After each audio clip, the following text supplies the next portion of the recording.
Oh. Hello and welcome. That was a little earlier because I realised the end of that trailer is for an old stream. I was struggling a bit because I got copyright struck everywhere for not having written on any of my live streams what the trailer music was. So, hey, welcome. We're finally here. It's another live stream. Those of you who are observant will notice it's a week late because I was on holiday last week. So apologies if it confused you, but I'm here now.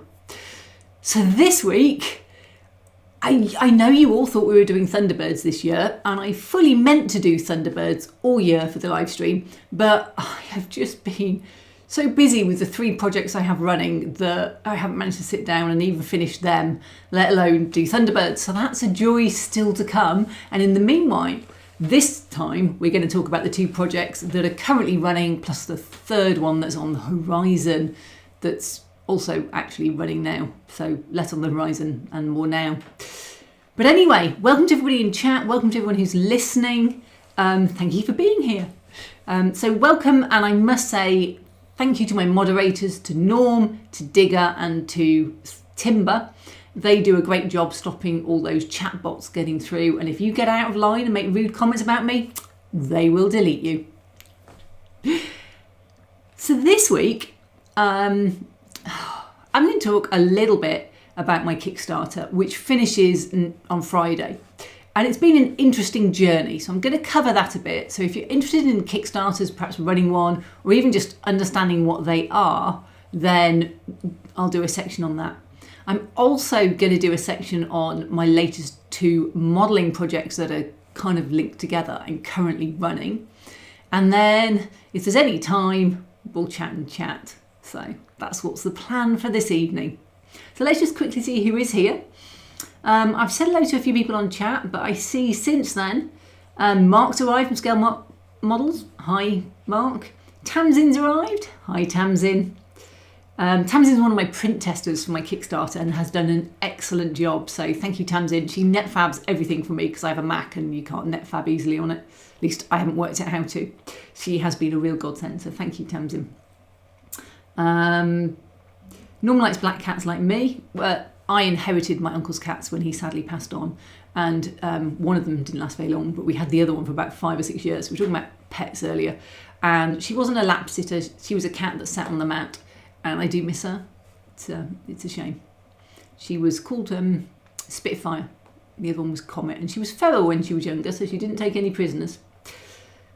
So Mark says, he was confused because he was looking for me last week. I'm sorry. I was away in the Peak District, but I never like to put that I'm going on holiday on social media for all the obvious reasons. So you rarely see me post anything about social stuff anyway. So I don't put my birthdays up. I don't put anything I'm doing up. But it was a great week, very relaxing. And I did do some work anyway because, I love my work. Yeah, just there we go. So it's flipping past. Who else have we got on here? David. His cat likes to sit on his shoulders, who we called a Polly. Bless. We've got is it a J or a H? Vanaja Diesel from Finland. I didn't realise you were from there. Welcome. Stephen. Hi, Kathy and friends. Everyone okay? I hope so. Who else have we got? John Farrant. Welcome. YouTube, not a bot, I swear. Don't worry, you won't get deleted for just saying that. David Orth, YouTube, but that is just what a bot would say, isn't it? So stating the obvious, he's been on a while. And then Tamsin says you're very welcome. Thank you. So there we go, all caught up on chat. I put a little poll up because it is relevant. Do you play tabletop games? Because my Kickstarter is about tabletop games. And I spoke a bit last month even, on how when I was looking for something to do for a Kickstarter, I need money to come in, basically. I need this to be successful at this point of 3 or 4 years of doing content creation. I was looking for a market, and tabletop games is a really good market. I do play myself a little bit, I just don't get time. And it's been a great market. But it's interesting, I'm going to end that poll and put a different one up. Oh, if you missed it, you've missed it. So let's try a new one. Start a poll. have you ever backed, isn't it, a Kickstarter? Yes, no. Oh no, I just added loads of options when I wanted to do ask my community.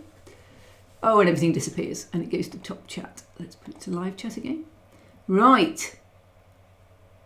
So, people snuck in when I was doing that. Hi Andy from Western Supermare. I have an Oriental black, looks like a Siamese, and all black is called pudding. Bless. Welcome John. Welcome Go For It Painting. And welcome Michael. So Stephen, life gets in the way sometimes, but you need a break. Right. So I've put a poll up. I'd be intrigued to see how many of you backed a Kickstarter. But whilst that's running, yeah, Ryan says he wrote and released a tabletop game, so he's a little biased on these questions. Well done, Ryan. That sounds really impressive. There's a lot goes into making a game. I'm struggling just with the terrain. Never mind just the whole game dynamics. And I only really play 2 or 3 games. As an aside, my friends played Scrabble every night last week. And it's not that I dislike word games, but Scrabble has so many made up words. It allows ob, because it's a river in Russia. And I'm going, well, that's a name. That shouldn't be a word. And AG, because it's the short form for silver. And I'm like, that's an abbreviation in Latin. It's not. It's just it's not a word, but it allows them all. So my head was done in by Scrabble by the end of the week, because it just seems to be, if you know the word, you win. If you don't know the made up words, you don't. So anyway, that was my excitement for last week on games.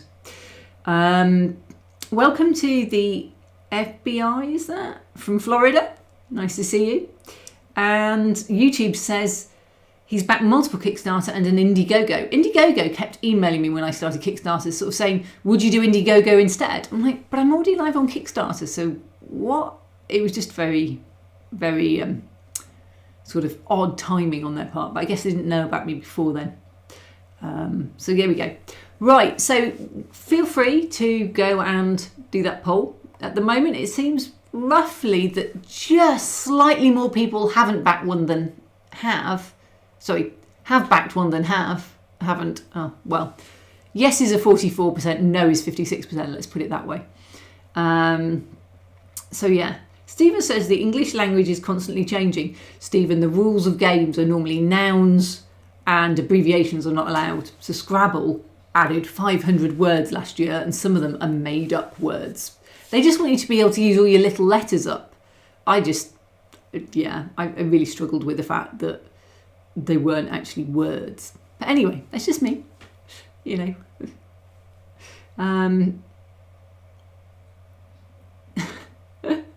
So Jules says, mine one, it was an indie no-no. I have nothing against Indiegogo. I just, I know there's a marketplace in Kickstarter, and when you're starting out in a new endeavour, on your like second or third new endeavour in the last 3 or 4 years, it's kind of useful to know there's a market. So that's quite cool. So let's just talk about the other projects before we talk about the Kickstarter, give people a chance to fill out the poll and just get themselves settled in. You may have seen a video on my channel on Shatterpoint. Now, I said I got into tabletop games quite recently, last year in fact, and I started to do terrain for them as a result. And I still feel like I don't really understand sometimes how terrain needs to fit together in all the games. I know the ones I play, but there's just so many games that I struggle to understand whether Dead Zone uses this or Stargrave uses that, and how an RPG uses it compared to, I mean, I play tactical games, so it's all very confusing. And this is another game to add into the mix, and it's Star Wars still. And Asmodee UK, Atomic Mass Games, are the people who created the game, and Asmodee are their parent company. They got in touch and said, would I like a core set to do for YouTube? So I decided to do that, and then I had the Kickstarter go live, and I realised how much there was left to do on the Kickstarter, because I'll get to there in a minute. And then I had quite a lot of sort of hassle trying to get everything done in time. So they didn't send the box out for 2 weeks, thankfully, after they said they would. So I'm just running 3 or 4 weeks late, I suspect, by the end on all of my Shatterpoint stuff. But I've got 3 videos, one on the terrain, one on the minis and figures, and the third one is going to be on a lava board, which is really exciting. I'm doing a light up lava board, which will feed into my next Kickstarter. Let's just talk about that for a sec. And I have got some photos, but sadly, OBS ordered them differently. So I don't really know when they're going to pop up. I thought they'd be at the beginning, but no, that would be too obvious. So we're just going to play through these and hope that at some point, these are playable stairs from the current Kickstarter. They're modular and you can slot your people underneath so you can, make narrow stairs. And these are ladders. Don't ask me. It must be something to do with the way they saved them, because I thought it would come up in alphabetical order as it is in the directory, but it just seems to be random. And so this is all. I'm just going to leave it going whilst I look at the chat and hope it eventually gets to the one I want so I can pause on it. So where did we get to? Everyone, I've backed several Kickstarters and also stopped. The past 2 I backed a court order to get my money back because Kickstarter refused anything about the scam those campaigns were running. Well, you will get my files for the core sets at least. I think 1 or 2 of the stretch goals may still be print testing. I hope to get them done. But you'll get those as soon as the money clears effectively. It's going through Pledge Manager on My Mini Factory, which is a great way of distributing the files. They don't come from me. They will be nice and robust. But Wargaming Dad asked the key question, did you get your money back? Because that's really cool. Hi Timber, Timber's arrived. I've thanked the mods already, but I'll thank you again. Timber's one of my mods. Andy, Shatterpoint, did you just have a 4-letter word? No. Norm, that's cool. It will be a surprise. Wargaming Dad, yes I did. So that is good. He got his money back. So it is one of the problems when you're doing a Kickstarter, because a lot of people will not have created whatever it is that they're trying to get you to buy into. Look, it's only doing 4. Why is it only doing the 4? I literally cannot understand how this works in, there must be more than 4. Come on. You have got to have, it's just doing the same. There's like 100. Right, we'll go back to me and play with that. There's like 100 of these things in here, and it never seems to actually go and do them. And I can't work out just how it how OBS ever works. Let's try that instead. Open, and then oops, go up to the top. This is really professional, isn't it? Okay, and do okay. So now let's go to the end. No, you're not gonna, it'll only seem to do a photo of like 3 or 4 photos, and the ones I want are obviously further along. I don't understand my own streaming software, it's not mine. How do I get photos to show? Perhaps we will go and do this, and oops, I have to go back to here though. Right, let me just delete all of these, find the ones I want, and put those on. This is fun, isn't it? You see, there's a different set. It's very bizarre. I'll just delete all these.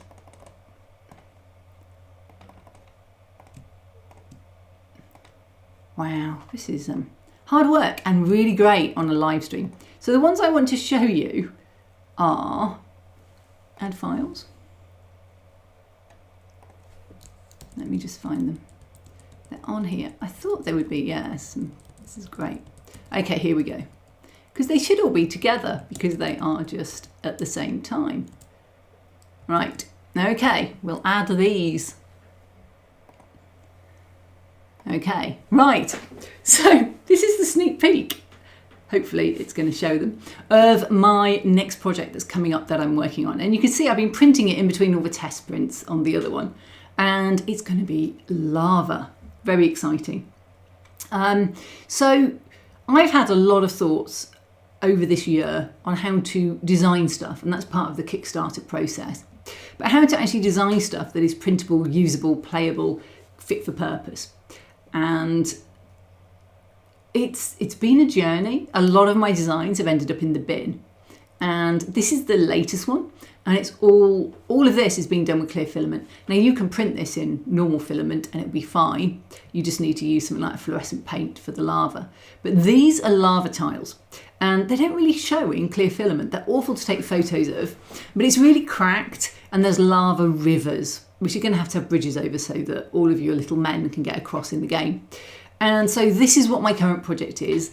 And it's part of the Shatterpoint, because you play Shatterpoint on 3x3, but you play Star Wars Legion on 6x3. So the other half of it, when I come to do my Kickstarter, is going to be a lava factory. Now, if you're into Star Wars, you may have played Battlefront 2, in which case there's actually a Sullust level where you run around a lava factory playing Lando Calrissian, and then of course you destroy it, and it all explodes and there's lava everywhere. And inside that factory, they're making AT-ATs, so you can go inside an AT-AT's head and climb through its body, and then a bit falls over and you cross the lava with it.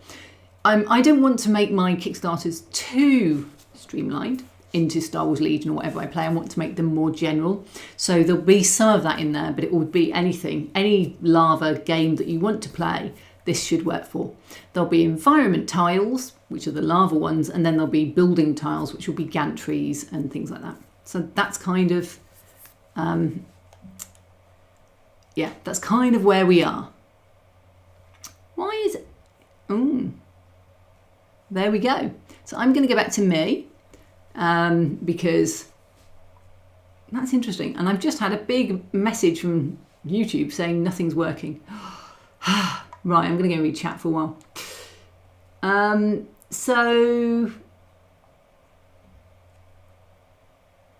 Right, so where are we?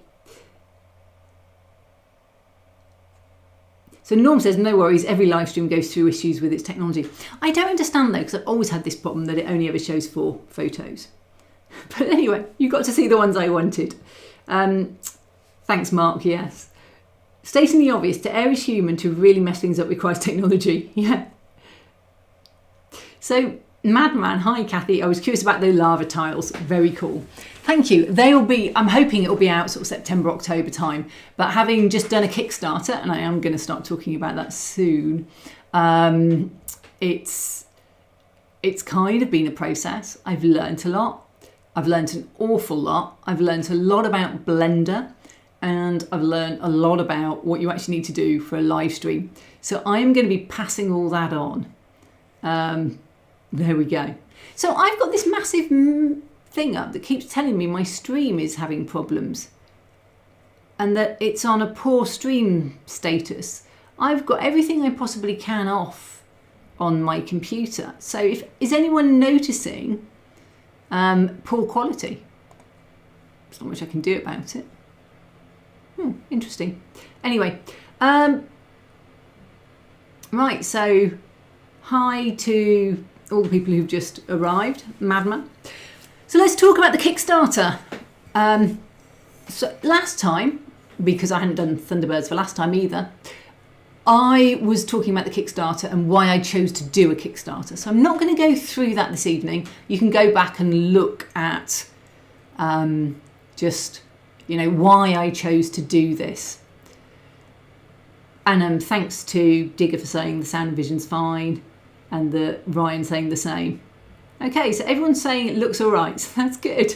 I just don't know why I've got this massive big orange banner telling me YouTube is not receiving enough video to maintain smooth streaming. As such, viewers will experience buffering. Okay, well, there we go. So thank you to everybody who answered that as well. It's just very, very weird sometimes with YouTube.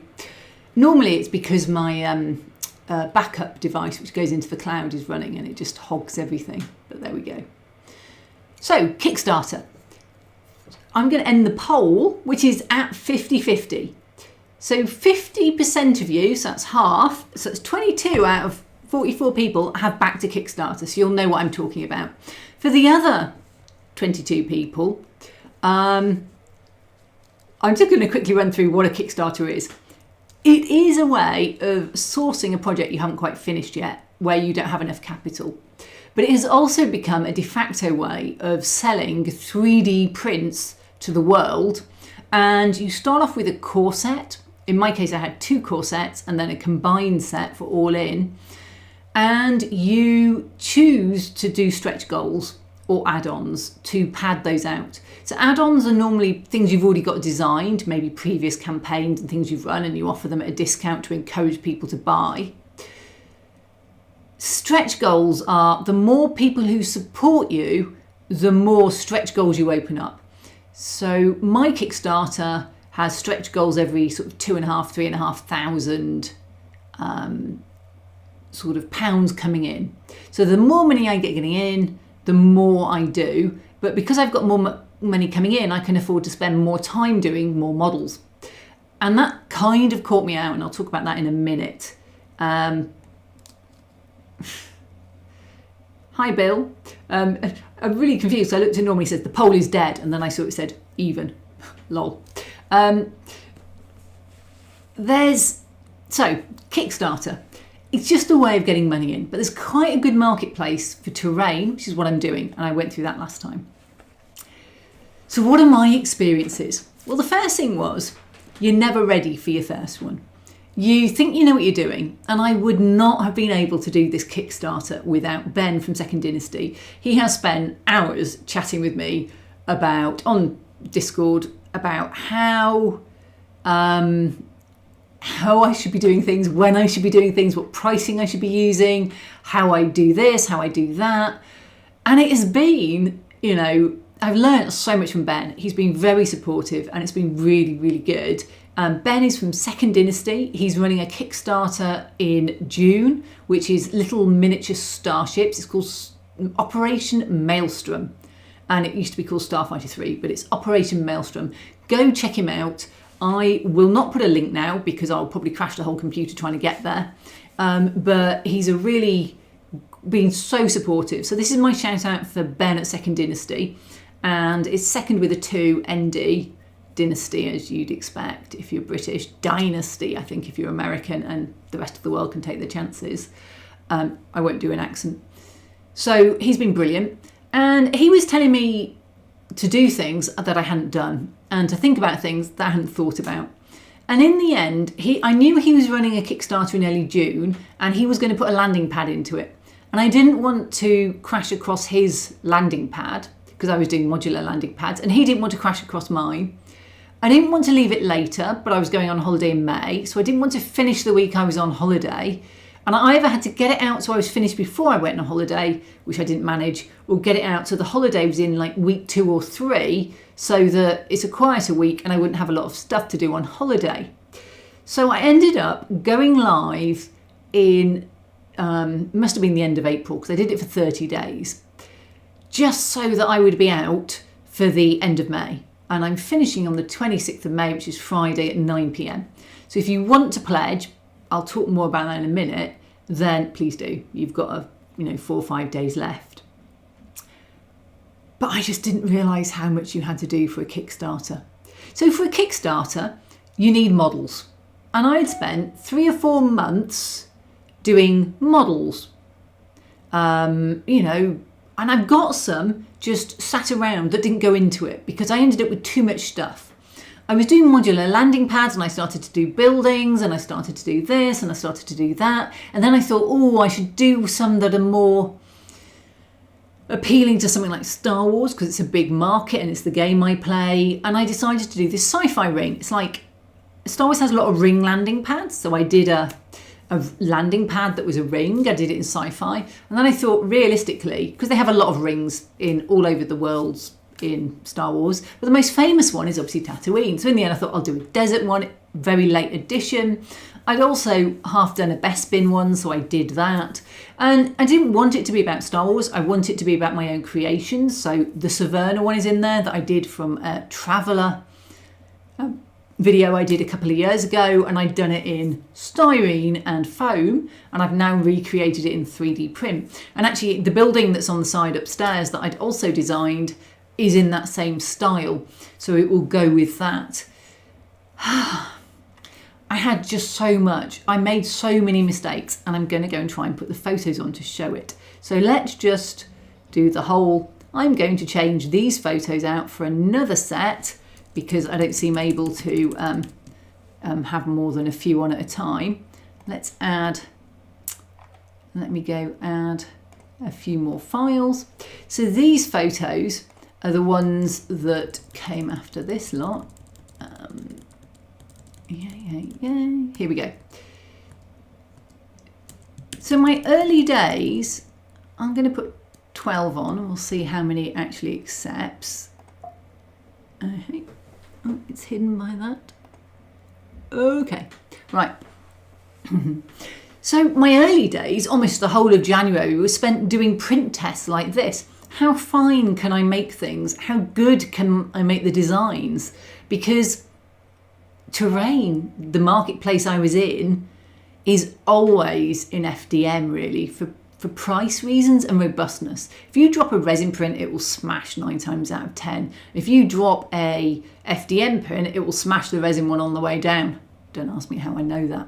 So there's been a lot of test prints, trying out some new things. And I did a hanger to do with one of Ben's other ships actually. I did a hanger scene and tested some of the way things hung together. And I decided I wanted the tops removable so it could be truly modular. I've actually rode back a bit from that because to make them truly modular without making them like 2 centimetres deep, you end up having wedges or sort of push fit type of fittings, and they wear over time. Now you can glue them, but realistically I actually also did a lot of combined tiles. So one of the stretch goals I added in was a social one, which I think, having just seen a couple of pings come up from Tamsin, we have probably just broken the limit to get to. And I want to do combined tiles. So I was learning all the way up through design processes. And these are just some of the early test prints about hexes because they're just such a sci-fi staple. So the first thing I had to do for the Kickstarter was make sure everything was really robust. And I spent nearly 4 months playing and building stuff. Some dead ends. I've got a pile of stuff that didn't make it because it didn't work, or I didn't finish it, or it just wasn't the direction I needed for it. And I ended up with 2 quite disparate bunches of models. One, the rings, which were the sci-fi rings and the desert rings, which were almost identical, but they're identical apart from the surface finishing, except the desert isn't quite symmetrical, whereas the sci-fi is. And I also then ended up with a completely modular system. Some of these are just not great prints either. Just catch up and chat. So Stephen says, just curious, Kathy, what are your feelings about the term influencer? Some people cringe at it, but others aren't bothered. I wouldn't say I'm an influencer. I just, whatever. I feel like influencing is about changing people's minds, and I don't want to change people's minds. I just want people to be exposed to things perhaps they haven't thought of before, or I really just like teaching people, if I'm honest.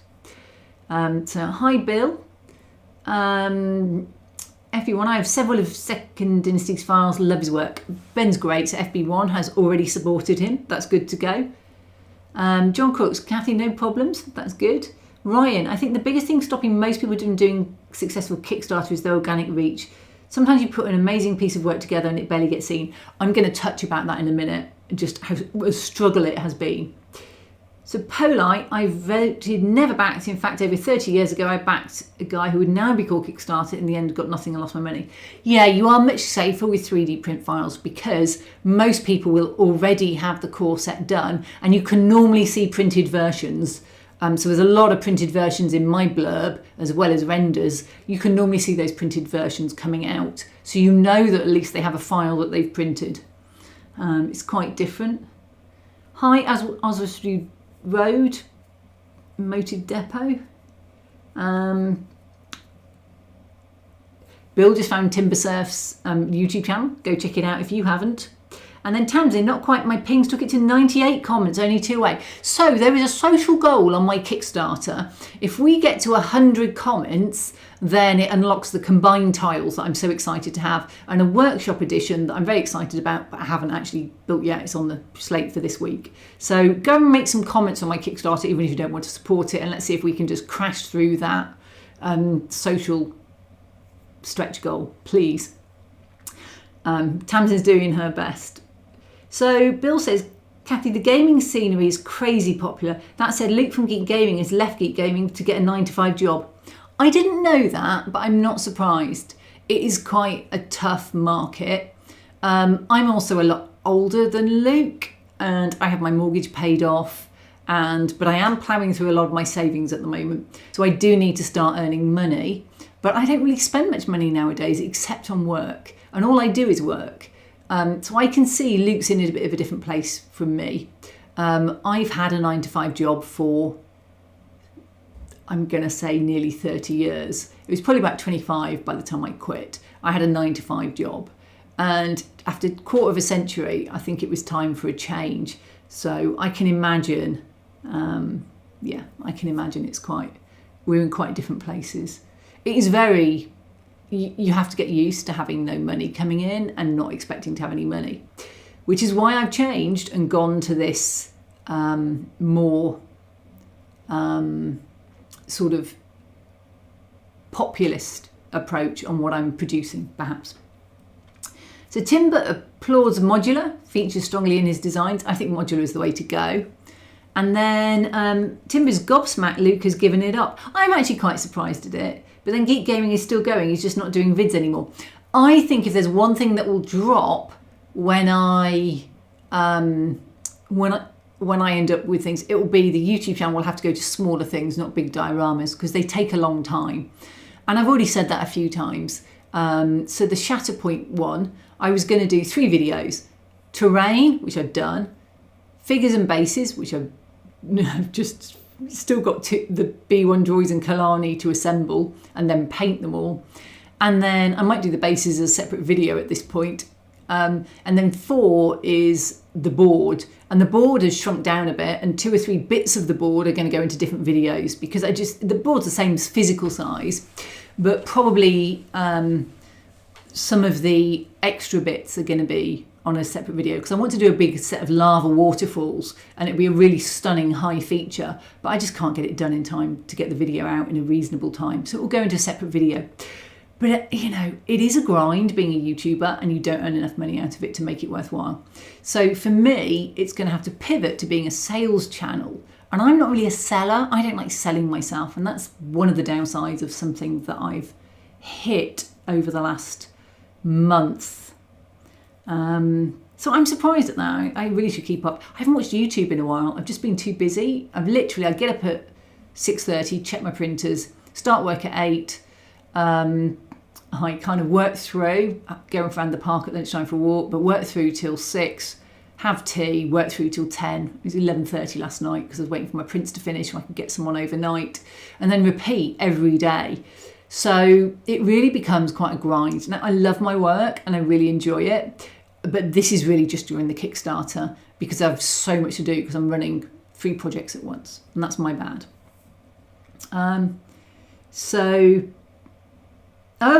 To comment on Kickstarter, you have to be a backer. Oh, you can back me for £1 on one of the support me ones, just because, so if you really want to comment, I didn't realise that, then go support me for £1. But don't worry if you don't want to. So Wardle Road says, YouTube hasn't been profitable for me since getting into 1-to-1 scale. Yeah, I can imagine at 1-to-1 scale, it's quite hard to get that. Legend Special, it is a micro machines. It is. So Geek Gaming is in capable hands and still going forward. I always thought Geek Gaming and Luke weren't quite the same, but I might be confused. Someone can correct me on that. I thought he worked with them and was part of it, but I thought there were other people involved. Anyway. And Ryan says, you could tell when Luke called it the quits, he was very burnt out. To be honest, I've burnt out several times doing YouTube in a way I never have in a full-time job. It is a really stressy thing. You put a video out and YouTube tells you, this video isn't appealing to your viewers. This video isn't appealing. This video isn't. And it's always very negative. It's a very negative mental place to be. And I just have had to row away from it and not give it the importance. But what I did was spend most of last year waiting for a dream job with Pocket Planet to appear that never appeared. So this year I took it back into my own hands and thought, a few pointers have been pointing this way. I'd go and do 3D print design instead, which is why I am where I am. And that, I think, is the difference. I never wanted YouTube to be the end. I wanted to have a product, and that product is 3D prints. That's where I've decided to go. I mean, I tried writing a book. I wrote a book. I've done loads of things, but none of them really generate much return. And so it's better to do it at the end of your career than at the start of your career, would be my gut feel. So there we are. Oswestry, did you know about the small world? We are both the Talathlin Rally and Iveni. Ah, I didn't, but yes, really exciting. That sounded so insincere. No, I didn't. I was trying to work out who you were. Yeah, anyway. I love the Talathlin. I really do. I ended up crawling all over their stuff last time I went there. It's really good. Really do enjoy it. So, Stephen, the flight training is taking up a lot of my time and money. I need to get over that line so I'm ready to fly solo. Good luck. I didn't realise you were doing that. And yeah, it's great fun. Let me just swap my photos over to the next 20 that it seems to allow me to do. This is so bizarre. You know, just there we go. Let's just be professional about this. Oh, it would help if it wasn't just such a... Right, so add files. Where did we got to? Right, so there was an awful lot of test files. I think we may have done those. And I ended up trying many different ways for top tiles and pulling things together. So there's quite a lot more of just testing. I would say there was probably 2 months of testing things and trying new things out. So Kickstarter, I got my models, time to do my Kickstarter. I picked a date. It was like April, and then it was the end of April. So I got my date. And about a week before, Ben said to me, you haven't got your pre-page up. I'm like, well, you need to do all your stuff. No, you can do very little and just get your pre-page up. So I was like, okay. So this is like a pre-go live page. I'm sure there's a proper name for it. And it's your preview page, let's call it that. And it tells people your project is coming. It says you want to get as many people as possible because if it has a really great start, you'll do really well. So I got my page up with about a week to spare, put a splash on social media, put stuff around, and I got 186 people signed up beforehand, which for a first Kickstarter I thought was amazing, especially as modular landing pads is not the most exciting thing necessarily. They're all very useful, but they're not like, oh, I must get a landing pad, and the title isn't that riveting really, but you know, I was excited to get something up there, and I wanted my first Kickstarter to be quite small and manageable. In the end it blew up, and then I thought about that time I really need to get my print testing going. So I'd only really got the files sorted the week before, ready to go. So I got a few people who'd offered to print test already, and I sent the files out, got them on a Dropbox, and Crix is one of them, and Tamsin, who's in chat, is another one, and Gengiska, and really they're my main print testers. And they have done an amazing job. Crix and Tamsin have just been brilliant and have tested so much, especially on the Desert Ring and the Sci-Fi Ring, because I had spent more time at the beginning printing the modular, and as I said, they were later editions, so they hadn't been printed quite as much. And I've got to say, I would have been lost without them. I really would have. They came back with great ideas, criticism, constructive obviously, loads of picky points of things I needed to change and tweak and sort, and errors where things were maybe not quite flat on the build plate because they twisted, or maybe this wasn't quite right, or maybe this needs to be done better. I mean, to be fair, most of the modular stuff hasn't changed that much, but a lot of it has been tweaked and tested, and Tamsin was very good about my overhangs. I printed someone else's Kickstarter, and overhangs are a bugbear of mine, and yet you put them in because you need them for the design, but trying to print without overhangs or keeping your overhangs within a certain degree, they were just absolutely bedrock over the last couple of weeks. Well, it's actually a month now, sorting things. And the biggest learning point I would say was I left everything to the last minute. And one of the things I'd left, I'd print tested everything. You know, it's what I'm doing. Everything was print tested as I went along, but I then hadn't painted it and put it together, so I didn't have any models to show. Hence the YouTube video, I painted 100 models in a week, because that's all I'd left myself back to get things ready for the Kickstarter. And so the paint jobs aren't brilliant. There's like a coat of spray putty, a coat of primer and a wash on the desert. A few details picked out. On the sci-fi ring, there's, and on the other modulars that I painted, there's basically a white or grey coat and a bit of dry brushing. And there was some detail picked out quite a bit on the rings, really, there's quite a bit of detail. But that was it, you know, and the main landing pads for the modular, an awful lot of them never got painted. They're still just in print filament colours. And I print my 3 printers colour coded so I know which one they came off. So I put black on the press, a space grey on my, it was the Creality Ender 3S1 Pro, but it's currently broken. And I was on with their support all morning trying to get it replaced. And they're just sending me the part that I've already changed once. And so I hope that fixes it this time, but it broke again within 2 prints last time. And then, so I bought a new Neptune Pro, and then the third one is white on my Neptune Plus. I love my Elegoo Neptunes. They have been beautiful printers. My presser's great. It's just 4 or 5 times the price. Brand new Elegoo Neptune Pro was 230 quid. And it's printed beautifully. It's not a big build plate, but actually I need to print stuff on small print plates to show people that it will fit. So it worked really well for me. And it arrived within a week or 2 of my other one breaking, so that was good. So yeah, it all became a bit of a rush.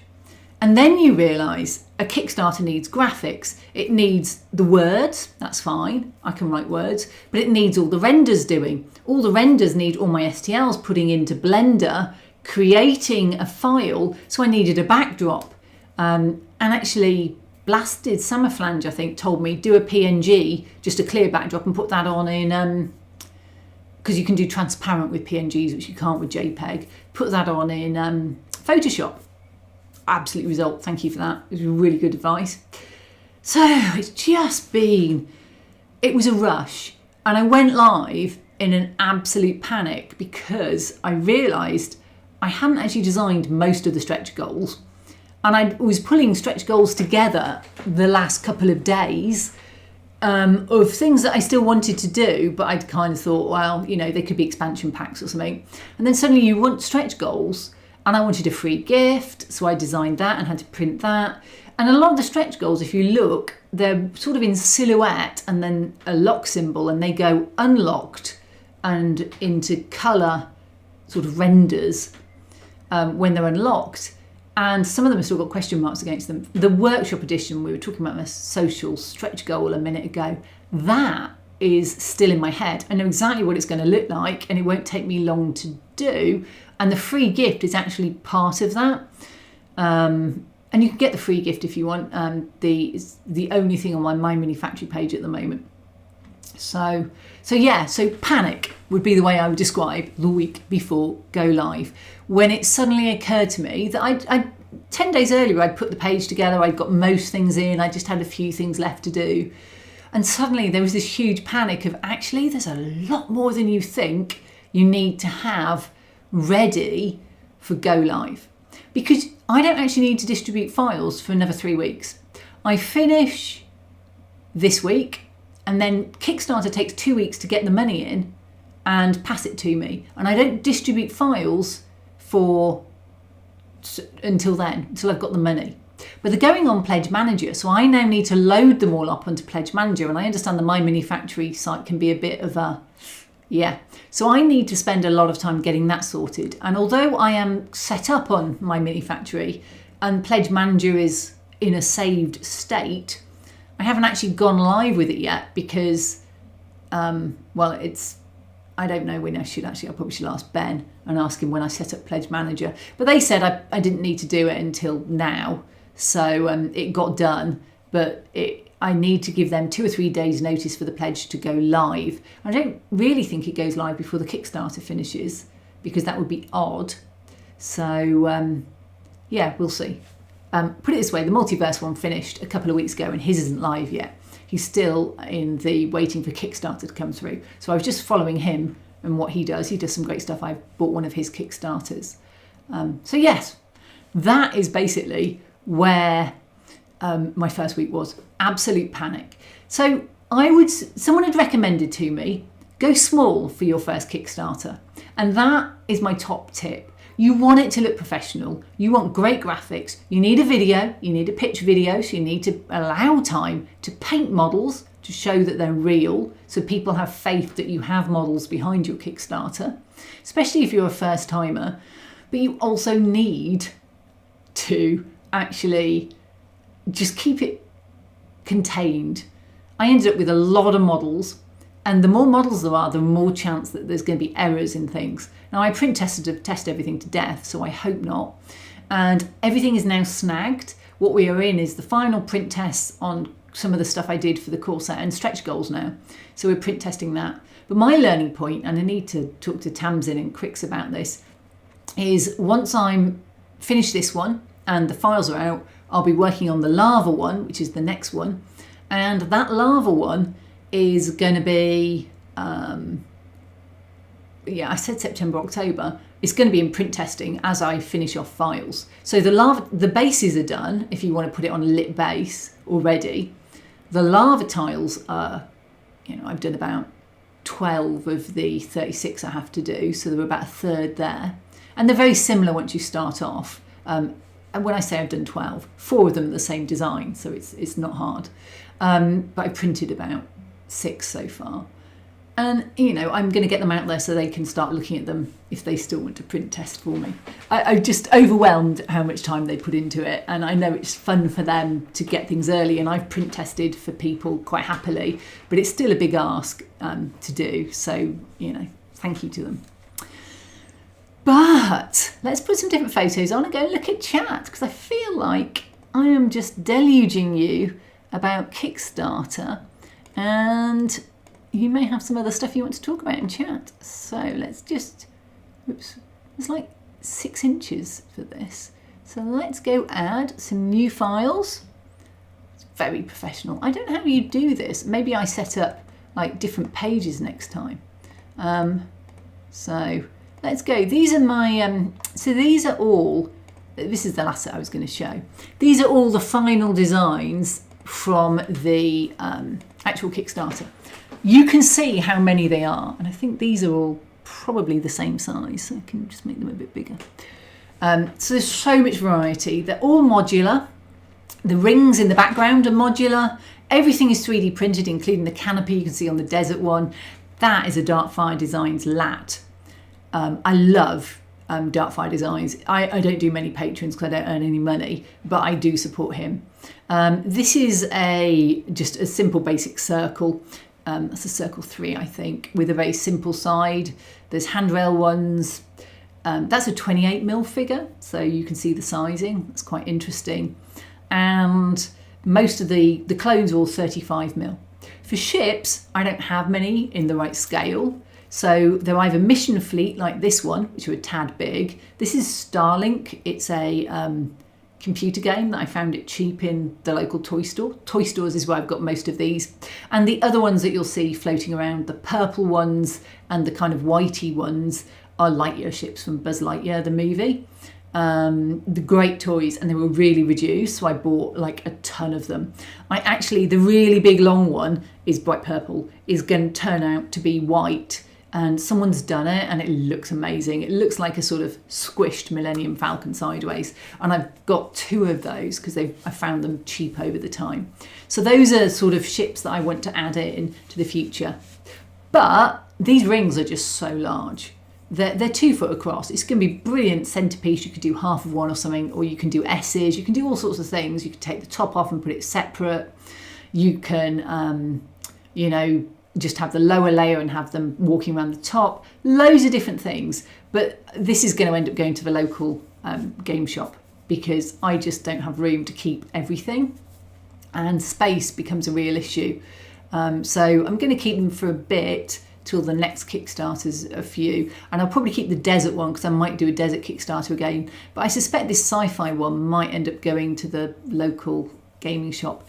But some of the others are definitely going to go. Saverna I'm keeping because I need to do that spaceport later. And the one that's in the background to the left always on these next to the sci-fi ring is actually a rooftop building from Mandalore in the Clone Wars, and there's a whole half-designed set which I moved away from to go with that.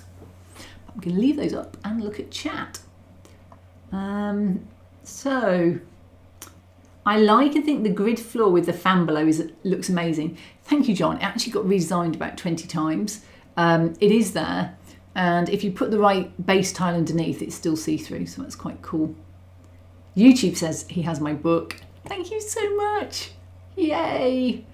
Yeah, that'll be fun. I might get a royalty off them soon. The first royalty was quite good. I was like, wow, this is amazing. The second royalty, I was like, wow, that's not much left, really, considering it was a year's work. But it's fun. It's there. I'm published. I never think I've achieved much as a content creator. But I'm on IMDb as myself, and I'm on Amazon as an author, so I guess I've knocked some big things off, even if I don't feel like I've achieved much. So David says, I've not seen many successful YouTubers in the last few years. Those that are seem to be because they're sponsored. So I would say someone like Boylai Hobby Times is someone who has become really successful, and he started after me. I look at people like Nerdforge or Luke Town's been around a long time, but again, he started after me. And they have great production value, and they're a bit zany, or they're different, or they're humorous. And I'm not really a humorous person. You know, I prefer a drier tutorial style. And I look at them and I just think, yeah, I can see why they do better. It's quite difficult, really. One of the reasons I do Star Wars a lot for the Kickstarters is because if I look at my top videos, they're all Star Wars ones. But there we go. But I do think it's getting harder, and I think there's too many people trying to chase this free sponsorship. I get offered so much free product. It's like, I can't eat free product. But sponsorships are really rare. To actually be paid money. So the Shatterpoint one I did because I'm doing terrain, and I wanted to get better known in the terrain world, because although I've been doing it for a while, stuff that's suitable for terrain, it's not really my main area. And I thought doing the Shatterpoint core set early would be get my name out there a bit more in a different section. So that's been really good, and it has been good. It's just been bad timing. It was May and not June. But if someone offers me a free something, unless it's something I really want to do, the answer is always no now, because it may be free, but it just doesn't pay the bills. Unless it's a 3D printer, I do take those as well. So Nick says, great people at the Tatlin, but more of a Fistiniog person here. Ooh, very cool. I haven't been on the Fistiniog for years. Legends Spatial, amazing your spaceships. Thank you very much. All of them. Actually, the one at the back left, when you look at these pictures that's green and orange, is a Second Dynasty Alpha Shuttle. I got that on the Kickstarter. I think he gave me a copy beforehand. So I printed it and did a video as his Kickstarter was running. But I supported Ben anyway, because he's been so cool. And that's really, that's a really cool model. The top opens up and you can play the interior. So Stephen says, the clarity of 3D prints has come a really long way. And that reminds me of another poll I wanted to do. So let me do this poll. Do you print in resin? This is me talking, just so you know that I'm not just gone off to answer my emails. Resin, FDM, both. I wrote down what I wanted to do. I don't print. I don't print. Ask your community. So now we've got a little poll going about what do you print in, because I'm intrigued to see how many people. Ooh, resin. Oh, it's everything. Wow, we are evenly split. Let's see how that goes. Ooh, a lot of people don't print. Stephen's right though, the clarity of 3D prints has come a long way, especially in the FDM world, which always used to be quite rough. This is FDM, it's heavily weathered to hide the layer lines, which is my bugbear with FDM. But actually, if I had more time, because I did some of these at 0.2, I don't think you really see them. I mean, I moan about the layer lines, but when I look there, I can't see a layer line on that picture, and it's pretty close up. And also quite blurry. I'm sorry, because that's an action photo. So Oswestry Road, I can't seem to move from short videos and go on to more informative videos. I've moved my YouTube channel too many times. I went from railways to dioramas, and now I'm moving into terrain. And it just, you lose a lot of subscribers. I've struggled to grow my channel much since I keep hopping around. And part of it is just trying to find the niche that will earn me money. That is where I'm trying to go. And I just never really found it in railways, model railways. And someone at the beginning said to me, you won't be a top flight one in model railways, which is interesting because Luke Towan does model railways, but actually an awful lot of his don't have a lot of model railway in. You know, he's kept it quite broad deliberately, but it is a really struggle. So Nick did have family connections in Tywyn. Well, that's good. And for those of you who aren't Welsh, Tywyn is pronounced Tywyn. Madman, I am the cliche where I spend more time fixing and tuning my Ender 3 than I do printing. Well, could you fix mine? It's the CR Touch, I think, is broken. They're sending a new one. And it'll only go, the Z works fine, only go up. It won't go down. And wherever you turn it on from, it thinks that's 0. So it gets higher and higher until it's just clacks against the top. And it's the second time it's failed like that. I do like my Elegoo's. I'm just going to go back to that. Norm, Kathy, you and Jason Jensen should cross-promote. He has 1/24 scale sci-fi 3D printed modular diorama pieces coming out. All different, all stackable, designed for 3.75 action figures. I love Jason's stuff. I didn't realise he was doing that. I really should keep up with these people. I follow him a lot on Instagram, and I hadn't noticed that coming out.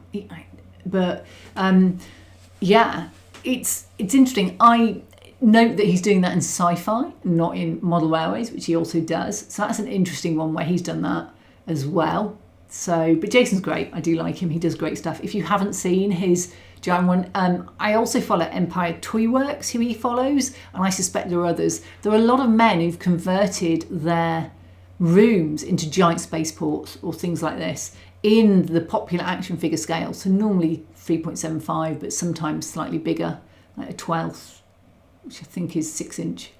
And then obviously if you're going to do it in 12-inch figures, you're really talking big. Tamsin, my Anycubic Cobra has been a real workhorse since I got it just over a year ago.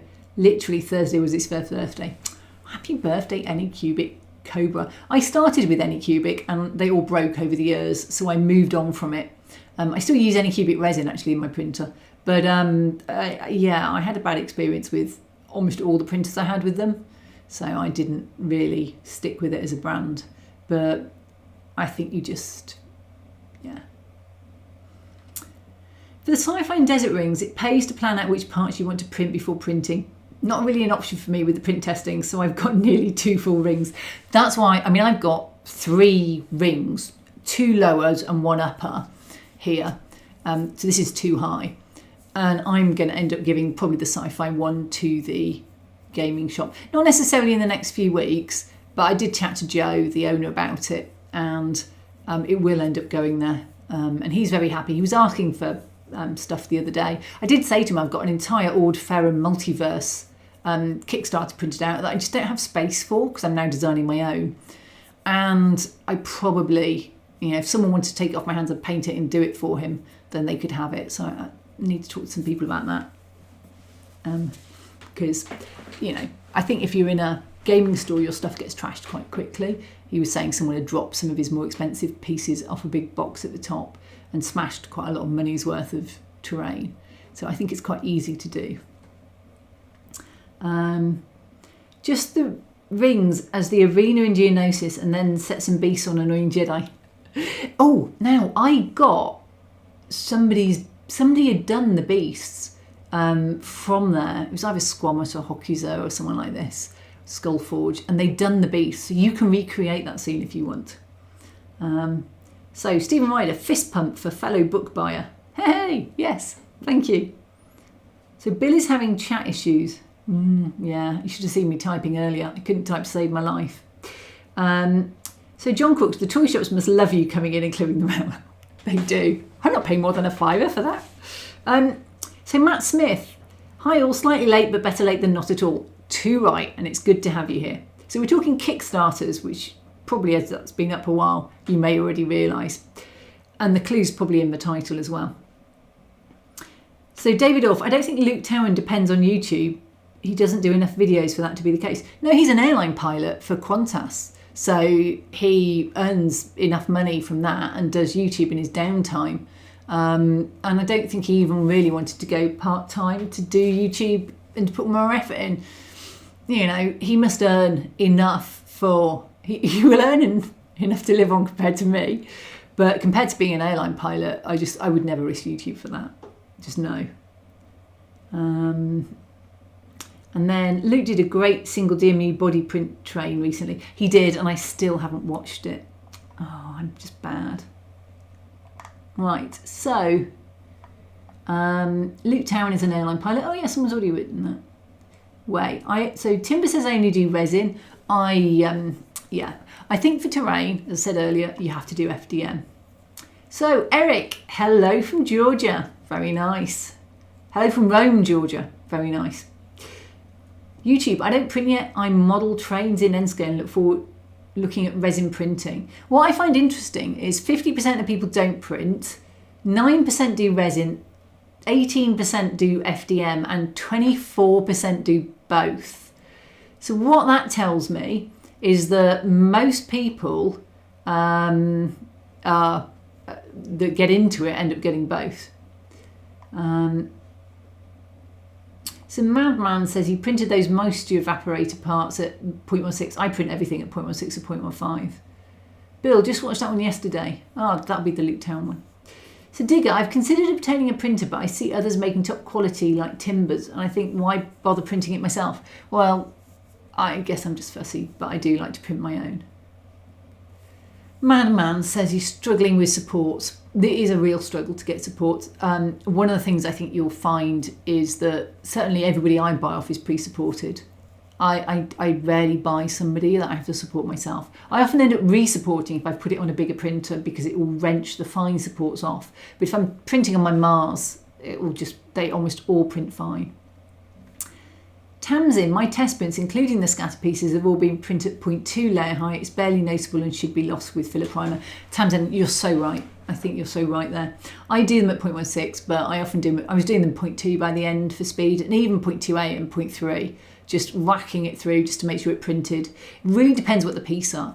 With my flat piece, because all the details on the top, it makes absolutely no difference what the layer height is on any of my tiles, because the detail's flat at the top. So you can do them in 0.3 and it's fine. Bill, I don't print as a no 3D printer. Well, that can be changed. Madman says that's a firmware issue. I'm not quite sure what it is. Designing is tough and you need a flair to design good models, and getting the supports right is an even bigger job. Yeah, it is. It really is. We can speak Welsh. I'm not even going to try. My mum says I butcher it, Digger, and she's Welsh. So I'm half Welsh, and she thinks I butcher it. So David, I used to do some live role play, kit building, and there's a German lady, Kamui Cosplay, who's become very successful. She gets commission now from big game companies and help pay the bills. I found Kamui Cosplay when I was still at like 3 jobs ago. I've been following her since she was much smaller, and she's just moved to Madeira. And I think she's great to follow. Very inspirational for me when I've become a content creator, but actually very hard to follow, as in to copy and be successful. David, she's made multiple short instruction books. Always in the background there's someone saying, buy my books. Yeah, and her books were what inspired me. So Bill says, I watch and subscribe to many model rail channels even though I'm not a railway modeller. Yeah, I just like modelling. I do a lot. I've got such a mix. So Digger says, it must be Timbers, and I think, why go to all the trouble and expense when you will do all that for us? That's true. Morning, Monique in Brisbane. Tamsin, that was nearly 2 full upper and lower rings. Yay. It was. Bill, not many channels focus on the scenic side in detail without a great deal of rail-specific details. I tend to be more scenery now. So Monique's another Anycubic fan. So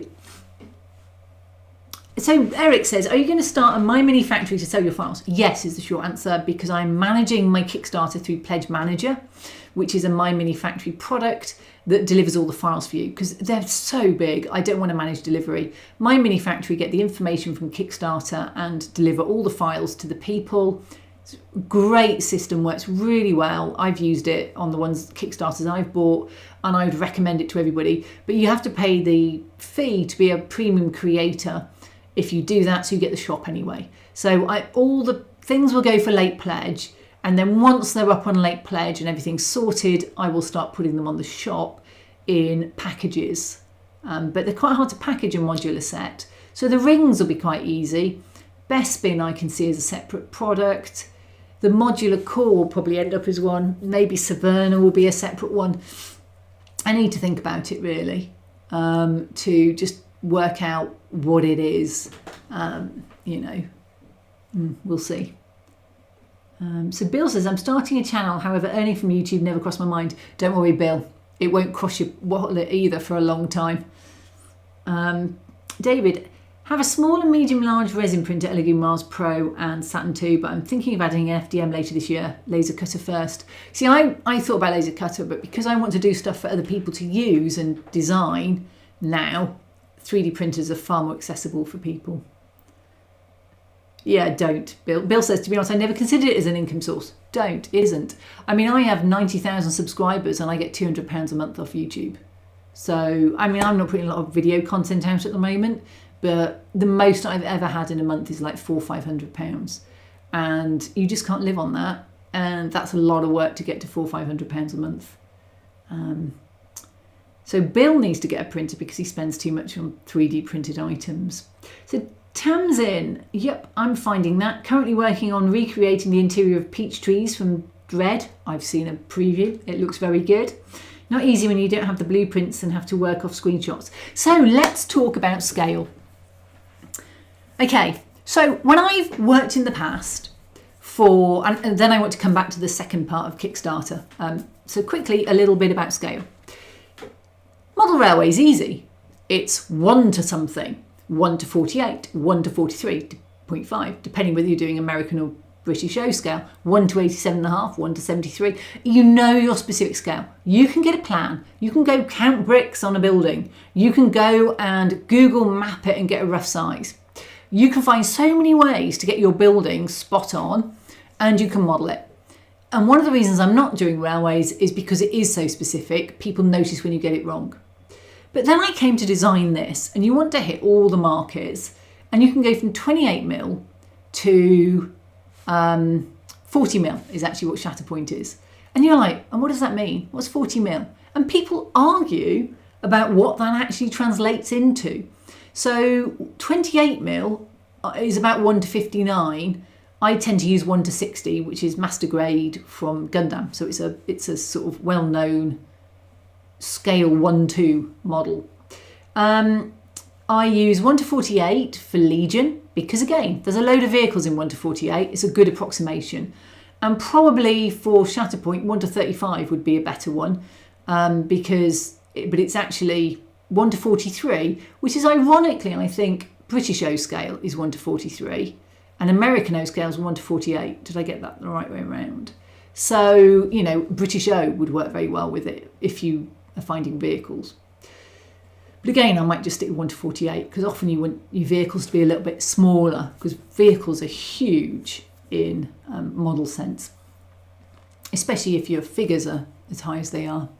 So I've struggled a bit. It's been a key thing with the first 4 months of what do I do about scale? So look at this woman. She's 28mm. That's a console. It's kind of quite tall for her. But if I was to put a clone against it, it wouldn't look much better on him. And he's supposedly 35mm and she's 28mm. I haven't got any of them standing side by side, but there's a visible difference. But that's a very human looking shape, whereas the clones are heroic scale, which means they're dumpy. They've got big helmets, big hands, so that they're easier to model. And then I get to Shatterpoint that's 40mm and it looks huge because they're really thin tool sculpts like the cartoons they're based on generally, or the live action, I guess, as you come later. it's very, very hard to work out what some of the scale should be and to model. Now with modular landing pads, it's been quite easy. The only doors really are on these rings. It's a landing pad. They can be any size you want. But if you look at that shop that I did, it's actually about waist height on those clones. And on the 28mm figure, it's a lot higher. Now, it's sci-fi. I could put a split height counter, one for my 28mm and one for my 35s, so that, you know, I could say one's for short aliens and one's for tall aliens. You could do all that, but it's been interesting trying to work out how to accommodate all of those. And I think in future I might just do 2 sizes of doors to get round it. You know, unless it's a landing pad or an industrial unit where doors are not a standard height, they can be big. You know, it's doors that give it away the most, and consoles and seats and things like that. But I play Legion, it's 35mm, it's on the bigger side. Warhammer's supposedly about 32, but getting bigger. Originally it was 28, and it just seems to be getting bigger all the time because bigger models are easier to paint. So anything where you have huge, massive armies tends to be a smaller scale. When it becomes more individual figures, it tends to be bigger scale. So there's definitely a piece here about a need to understand scale better. And it's quite hard when you're working something like Blender to sometimes realise that what you're designing is too small or too large. So I've started to bring little SDLs of minis in so that I can stand a person by it so I can get the scale when I'm modelling. So who else came in? So Grumpy's Train Set. Hi Kathy, great work. Thank you. Nice to see a YouTube channel member, because he's got the little icon that says he's a YouTube channel member, you see after his name. Tamsin says it took about 6 iterations to get the atrium parapets close enough to screen accurate. I found I printed so many things that went wrong at the beginning, and you get better at doing it the more you do. You understand what's printable, what's not going to print, how things are going to have to go to bed. So you do get better. Stephen, the only way to make a small fortune out of YouTube is to start out with a large fortune. Oh, tell me about it. I did start out with huge savings. I don't anymore. So thanks, Grumpy. Timber, I have a good eye for perspective, can translate pics to well-proportioned models, but as Kathy says, figure scales are wishy-washy.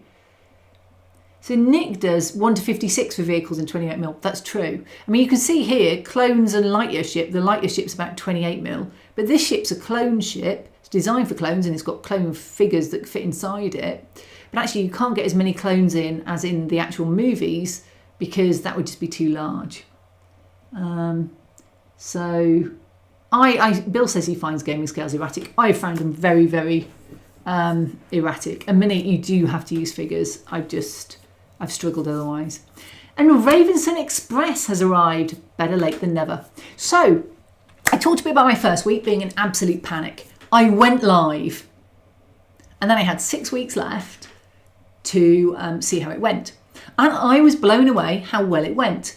I was hoping for maybe 100 people on my first Kickstarter. And I got that within the first 2 days, and I went past my funding goal, which was only £500, which to be fair wasn't actually how much it cost me in all the filament, because I'd had so many false starts and testing, etc. And it doesn't really take account of time, but I was blown away.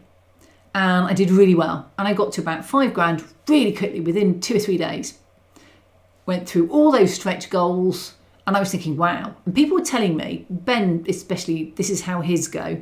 He gets a third in the first day or so, a third in the middle and a third at the end. So I thought, oh, wow. I mean, I could be on for like 10, 12 and a half. And I haven't done stretch goals for any of those. So I started to madly panic about doing higher stretch goals and putting more in. And I actually designed quite a lot of those stretch goals. I've designed the stretch goals up to 10k, most of them now. Not finished, but rough iterations on all of them. Especially stuff for the rings that Tamsin and Crix wanted to print and play with. And then I hit a wall on the Kickstarter. And to be honest, it's only gone up 10 people in the last 2-3 weeks. It's hardly moved at all. In fact, it went down the last couple of days. And if you look at the graph, it goes whoop, flump, straight across. Hardly any movement. And I was looking at my referrers. And I put custom tags on because Ben told me I should. and I've got custom tags on YouTube, Instagram. Most of my referring outside of Kickstarter, showing it off to people and the pre-registration page, most of it outside of that, the referring tags that I've used came from YouTube, which was about 20 people out of the 120 I've got at the moment. And I only got 2 from social media tag, which means hardly anybody has come through from social media. Now, I know in Instagram it's hard to use the social media tag because links are hard to follow, but they are there on the stories and they are there on Facebook. And I've had 2 people come through from them. Whereas, let me just put me back up for a sec, because I've just seen that go past too many times. When I look at YouTube, I got about 22 people, and all of those people came in the first few days. So I've been doing loads of social media posts, scheduled through, and they've not added any extra people. And this is one of the problems with Kickstarter. You need to have a good reach to get people to come to it. And Kickstarter will advertise a bit, and I've had quite a lot of people from Kickstarter, putting it up and stuff like that. If I look at the referrals coming through from them putting it on a discovery page or someone Googling or whatever. And my conversion rate, Ben was asking me about that today, is 16%. So I've got 370 people who registered an interest in the project, and 16% of those have actually backed. So I've got some people who didn't register an interest that have backed as well.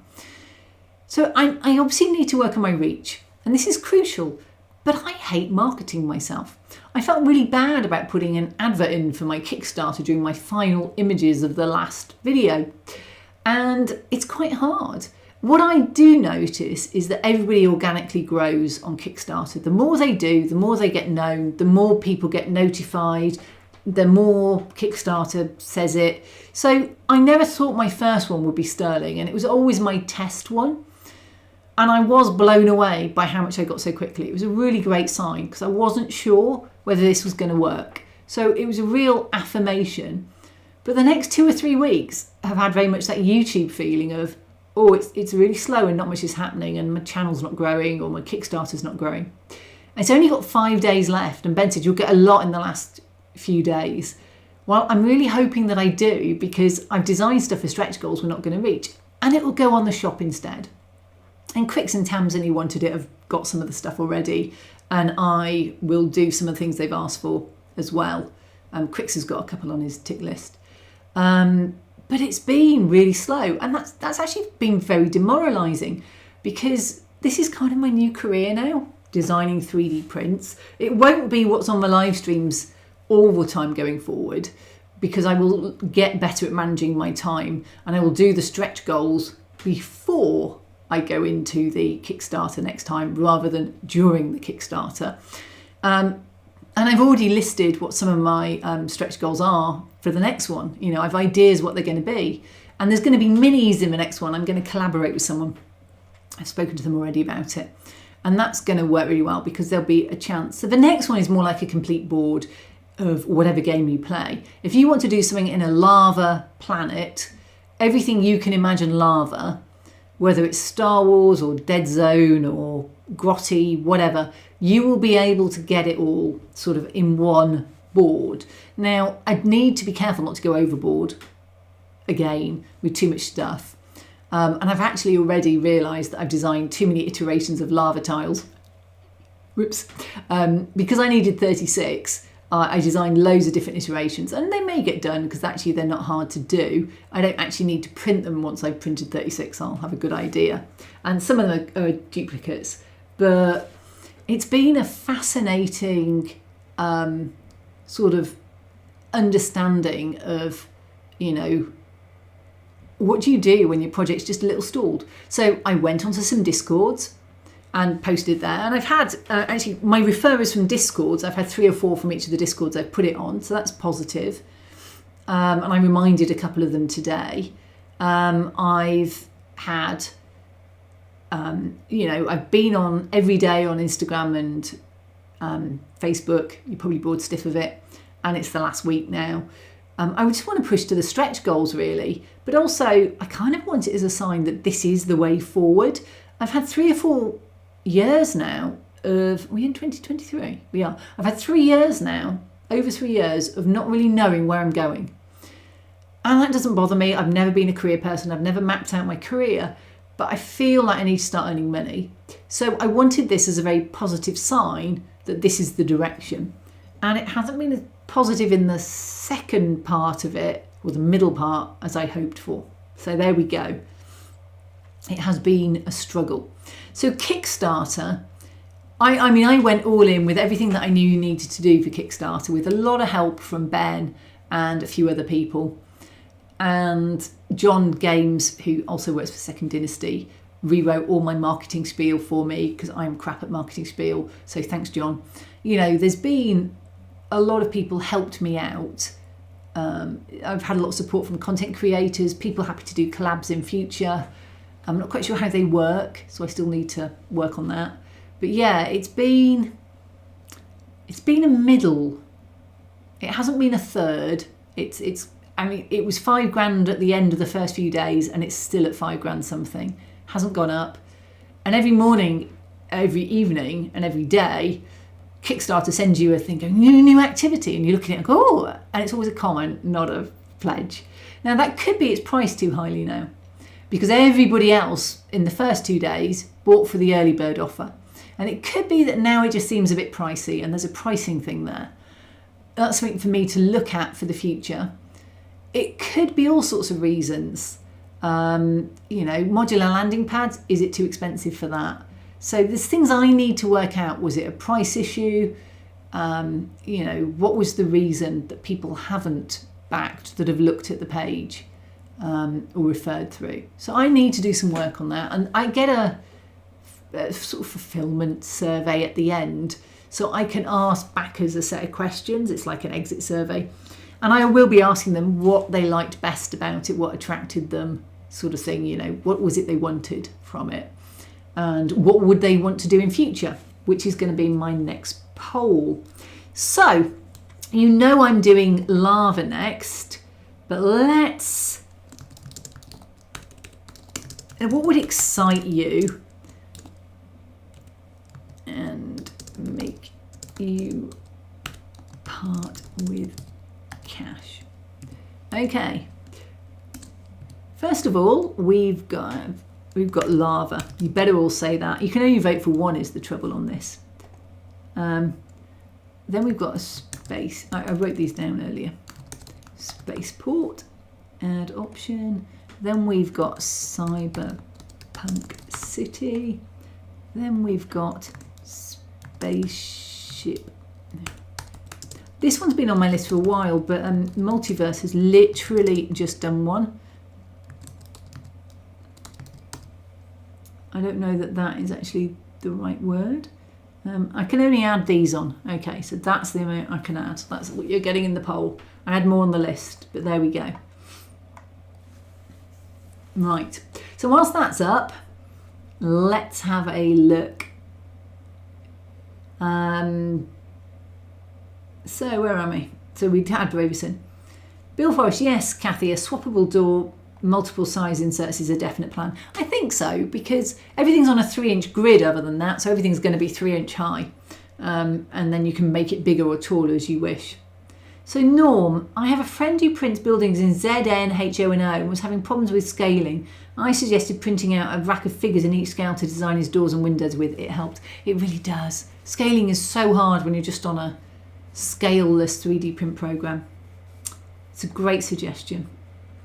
Ravenson, oh, and Bill Forrest said it was a great suggestion. Ravenson, this is very big. No wonder you don't use a UV resin printer. Yeah, the price on this would be horrendous. And if I dropped it, it would be sayonara. Bye-bye. Large item filament, fine detail resin. Yeah, Bill, the trouble is I don't want to assume people have got 2 printers, so all of my detail parts are also in FDM at the moment. But if we do minis, they would be resin, because you can't do minis in filament as far as I'm concerned, not good ones. But there'll probably be an add-on that you can buy. So there we go. David Orff, more importantly, you need your followers to share to reach more people. I don't do Star Wars, but I shared your Kickstarter to my gaming group, some of whom do play. Thanks, David, I appreciate that. And that's true. I need to work out how to ask people to share it, which I didn't really I did it on the Discords that I'm on, and Discord's my main social media and where I spend most of my time, as anybody who talks to me will realise. Yeah. So Monique says, you know how demoralising YouTube is, so maybe this is the same. It isn't actually. This is also partly about expectations. I wanted 100 people, and what I got carried away with was the early success, and it might do better. But actually my expectation going in and my budget and everything was based around 100 people. So this has outperformed that by 20%. So I'm not complaining actually. I got carried away with all the stress of having to do stretch goals up to 20k in case it got that high, and actually it hasn't. And some of those stretch goals will now be expansion packs in the shop, because, you know, with a discount if you were a backer or something like that in the future. So yeah, but part of this is how you look at it. I think with the Kickstarter, it has been a hugely successful Kickstarter for the first one. And I think everybody who looks at it goes, but it is hugely successful for a first one. It may have got incredibly slow and not done much since those first 2 days, but those first 2 days was way more than I expected to get. Way more. Raymondson, I would not print so big parts. I would use the milling machine to get the parts done. I don't have a milling machine, so I print them. Ravenson, I would only add 3D details of a structure, maybe, but most people don't have milling machines, so I'm kind of looking for a sales market. A lot of people have FDM, and these all fit on a small bed printer, a small bed FDM printer. They're all cut up, so the longest dimension you can do is about 150. Actually, I think it's 180 on a Prusa Mini. All of my parts, the biggest I do is 6 inches, 152.4, because you have to allow for the skirt around the outside. And so all my tiles at the moment are 6 inches. Actually, I bought these props out to talk about scale.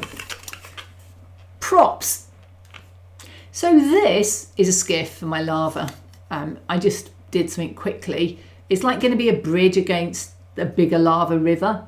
And this one is scaled for a Star Wars Legion base to fit in there with plenty of slack. They're 27mm, this is about 32mm because Warhammer's a bit bigger. And that's a 60% of this print. This was the original design, way chunkier. Those are chunky rivets.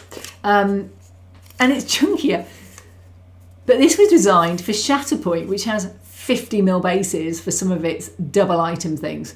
And that is to get a 50mm base in with a bit of slack, because you don't want to be in it in. Look how big that is compared to this.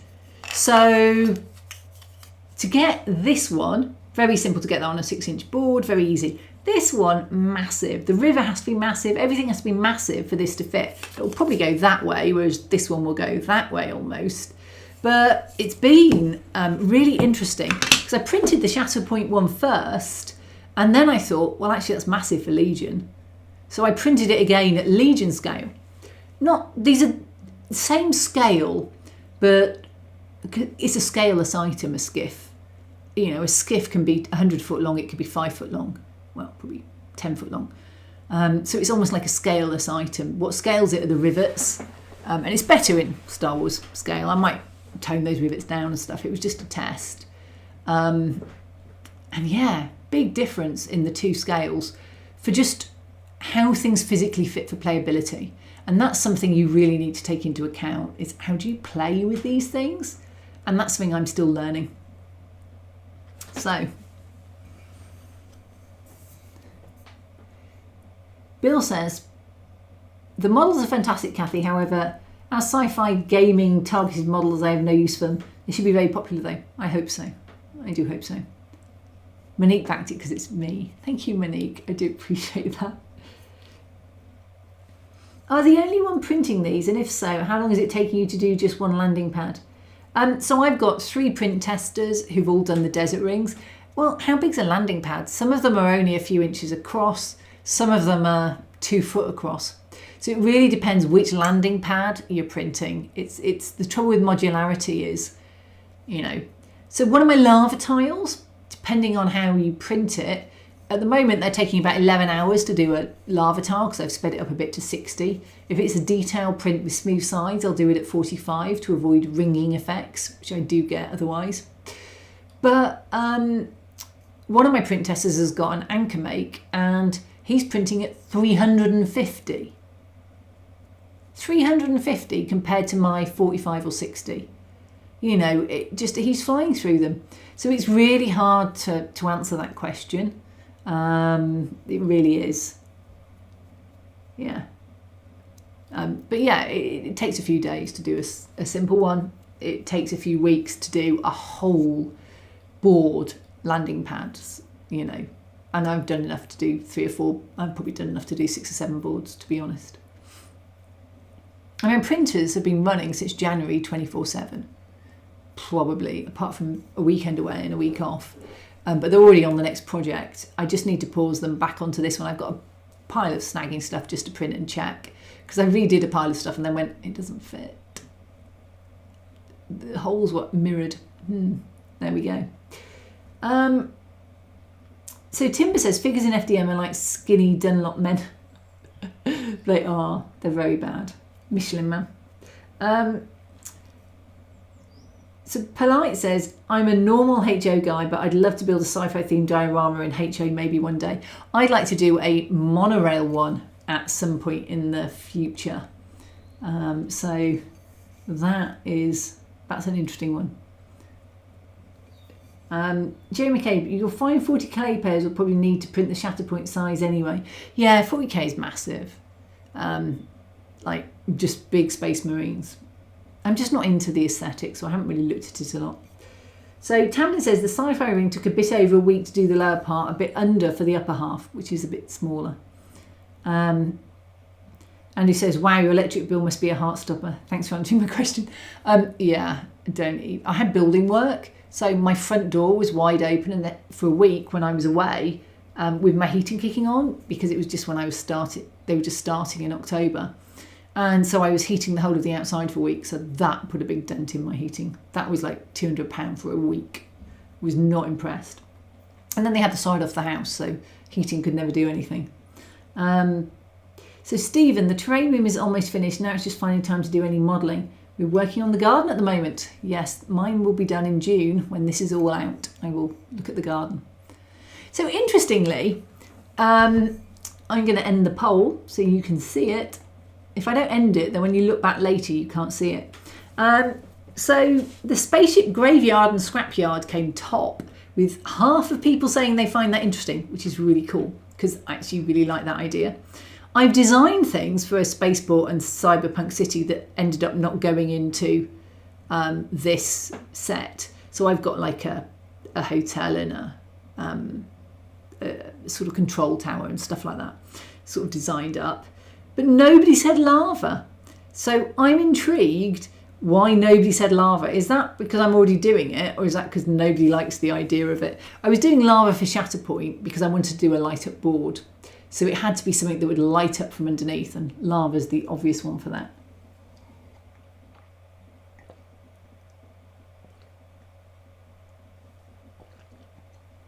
Ugh, tea leaves.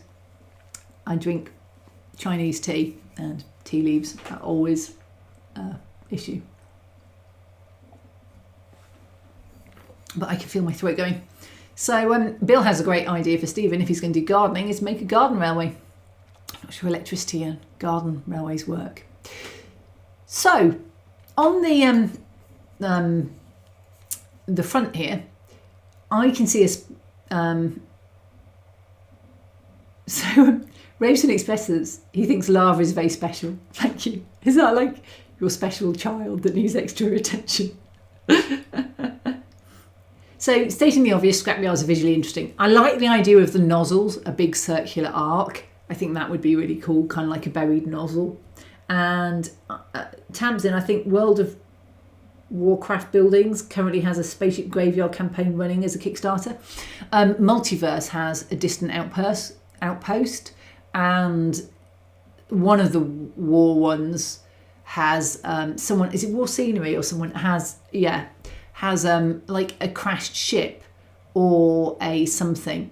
I'm thinking more of a Braca feel from Battlefront, from Star Wars Jedi Fallen Order, where it's pieces of scrap and stuff. So they are not so specifically Star Wars. You could have other types in there.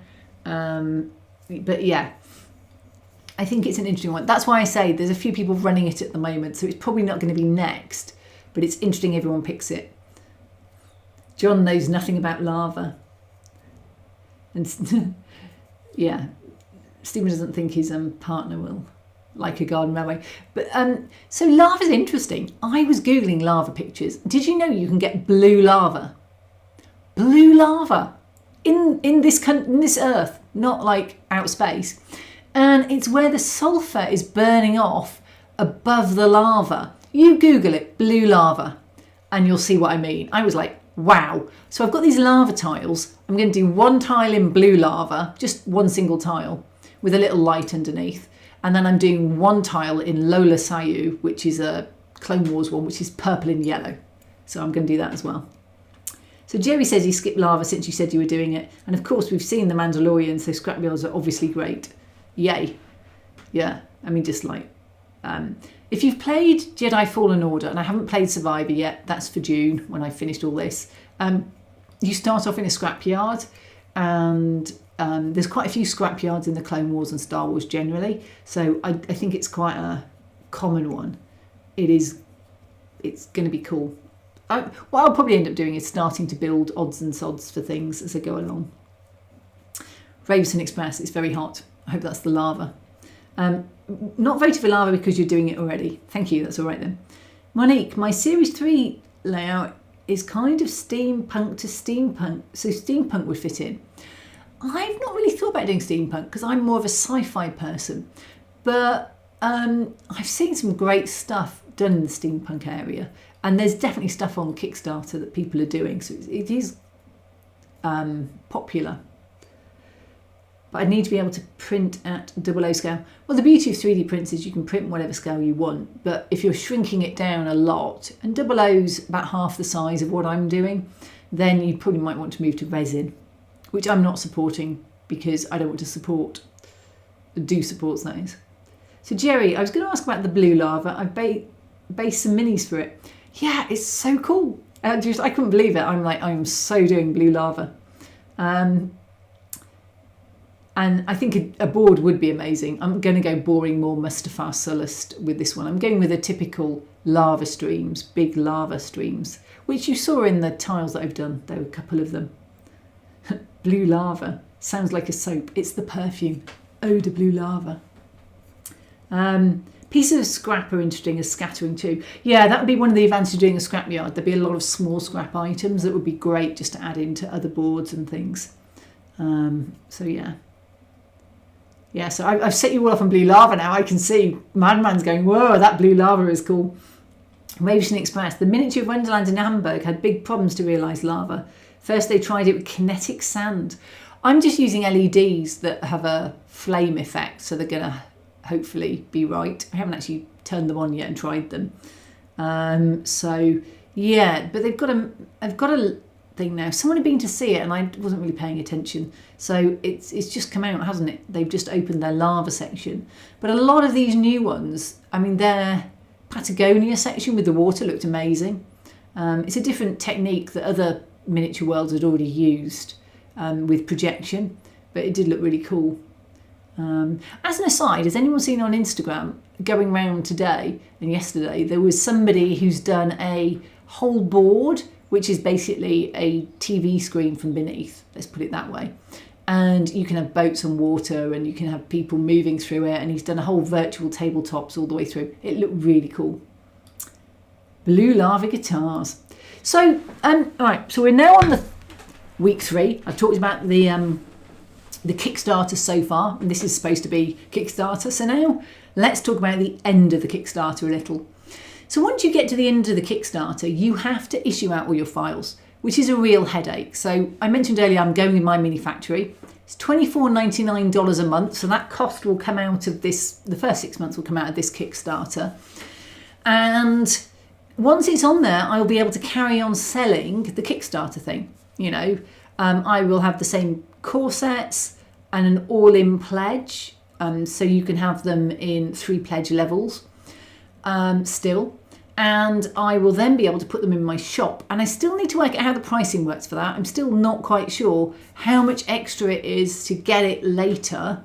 Is it like 5? And also it converts from pounds to dollars. So it suddenly looks like a huge hike to me, but actually it's just converting from pounds to dollars is most of that hike. Because my mini factory is selling dollars, which I don't have any expenses in. It's great for dollars at the moment, but not great to be tied to a different currency. Whereas Kickstarter I had to do in pounds because that's where I live and they insist that you do it in the currency, though I think there's a setting that everybody sees what it is in their own currency if they want.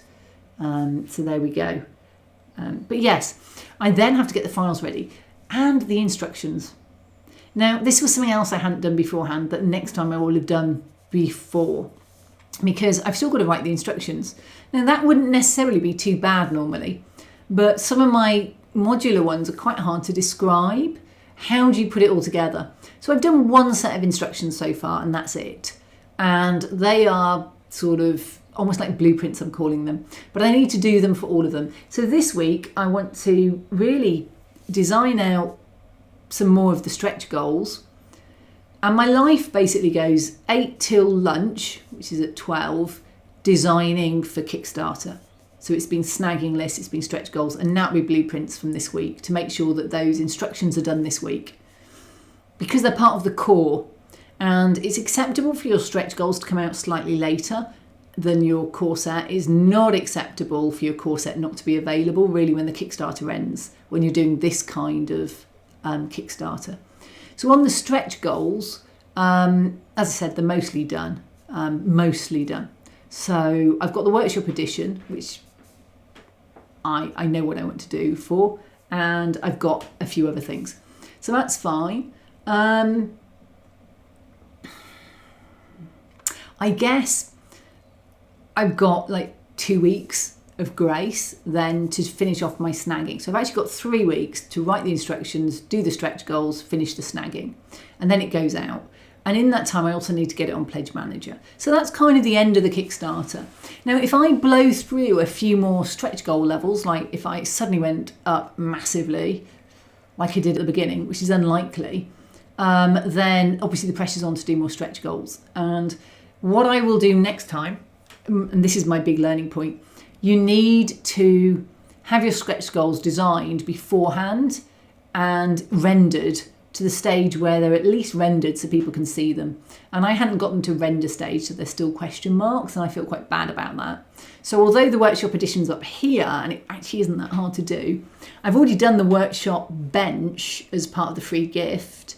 So that's done. And it's more along, those lines of clutter. It's a lot of clutter in it, so it will be a useful thing. And it's like a cutout, a double cutout. So it's, it's all getting there. It's just going to be, finding time to get all that done. So that's my mornings. My afternoons, I'm having to do the Shatterpoint videos that are due for Asthma Day. So it's painting and it's assembling at the moment, but then painting figures and then doing the lava board when they're done, which will have to start in the next 3 weeks. And then in the evening, I'm designing the lava board, because I'm still designing the lava tiles and all the clutter and stuff that goes with that.